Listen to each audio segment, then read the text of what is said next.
우리 모두가 꿈꾸는 완벽한 은퇴. 하지만 현실은 그 꿈과는 좀 많이 다른 것 같습니다. 오늘 2025 KB 골든라이프 보고서를 보면서요. 한국인들이 마주한 이 은퇴의 꿈과 현실, 그 사이의 거대한 격차는 대체 무엇인지, 그리고 그 해법은 어디서 찾고 있는지 한번 깊숙이 들여다보겠습니다.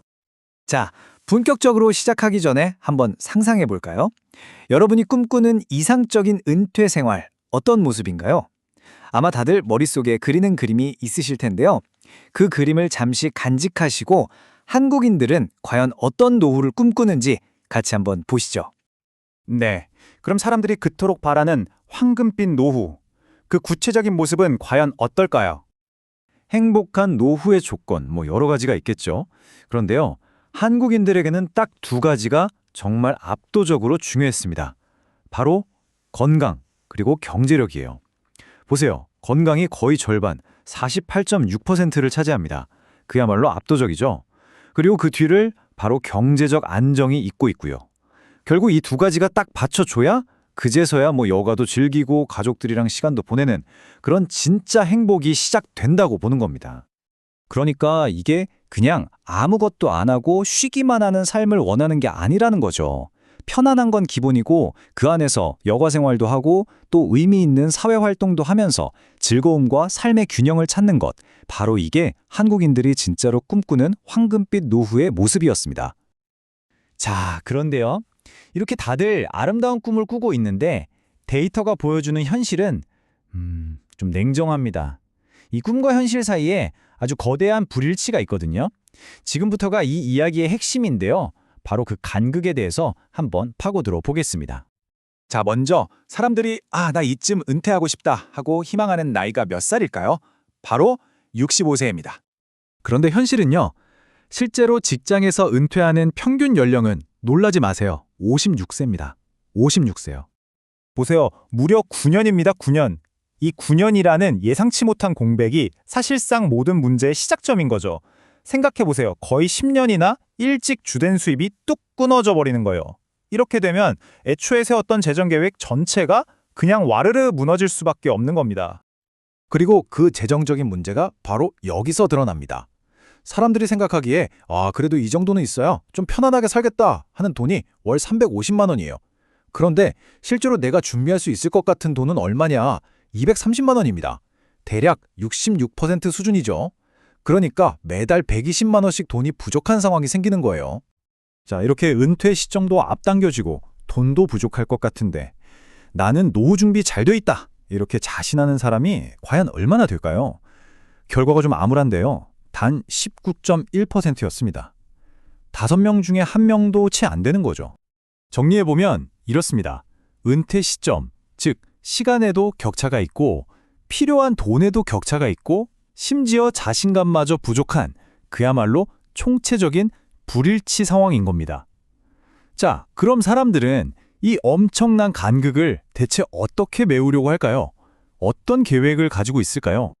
놀랍게도 많은 사람들이 그 해법을 바로 여기에서 찾고 있었습니다.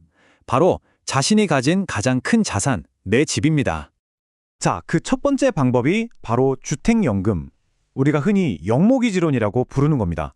개념은 아주 간단해요. 지금 내가 살고 있는 이 집을 담보로 맡기고 거기에 계속 살면서 나라에서 매달 연금처럼 생활비를 받는 거죠. 그리고 두 번째 방법은 주택 다운사이징입니다. 말 그대로 집의 규모를 줄이는 거예요. 지금 사는 집보다 좀 더 작거나 저렴한 집으로 이사를 가서 거기서 남는 돈을 노후 자금으로 활용하는 방식입니다. 실제로 통계를 보면요. 이 두 가지 방법이 얼마나 중요한 선택지인지 알 수 있습니다. 응답자의 거의 60%, 그러니까 59.7%가 다운사이징을 고려하고 있었고요. 32.3%는 주택연금을 생각하고 있다고 답했어요.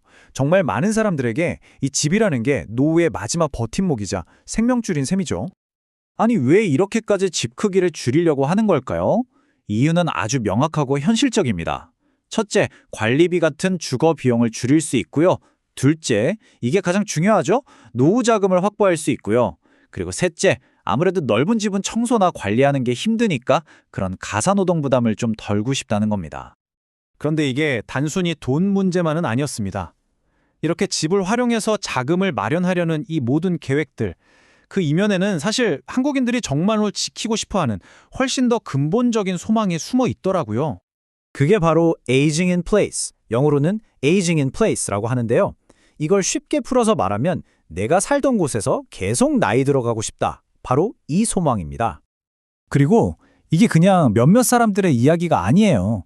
무려 80.4%입니다. 정말 압도적인 대다수가 가능한 한 지금 사는 집, 이 동네에서 계속 살고 싶다고 말한 거죠. 결국 생각해보면 앞에서 봤던 그 모든 재정적인 계획들은 이 궁극적인 목표, 즉 내가 살던 곳에서 계속 살기를 이루기 위한 수단이었던 셈입니다.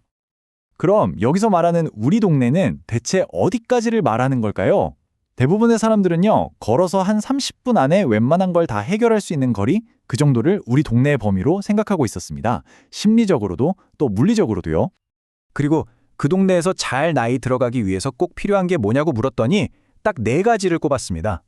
첫째가 병원 같은 의료시설, 둘째는 편리한 교통, 그리고 산책할 수 있는 공원 같은 녹지 공간, 마지막으로 장 볼 수 있는 상점이나 시장이었습니다. 개인의 소망이 결국 사회 전체의 인프라 문제와 딱 연결되는 지점이죠. 결국 이 모든 돈과 집에 대한 이야기, 이 모든 데이터가 가리키는 건 딱 하나였습니다. 아주 보편적인 인간의 열망이죠. 바로 내가 진짜 내 집이라고 느끼는 그곳에서 편안하게 또 존엄성을 잃지 않고 이웃들과 함께 늙어가고 싶다는 것, 바로 이 마음입니다. 오늘 한국의 사례를 통해 들여다봤지만 사실 이건 우리 모두에게 해당되는 질문을 던집니다. 기대 수명은 점점 늘어나고 있는데 과연 우리가 꿈꾸는 은퇴와 우리가 현실적으로 감당할 수 있는 은퇴, 그 사이의 간극은 앞으로 어떻게 될까요? 어쩌면 더 벌어질지도 모릅니다. 여러분이 살고 있는 사회는, 그리고 더 나아가 여러분 자신은 이 피할 수 없는 간극을 어떻게 메워나갈 계획이신가요?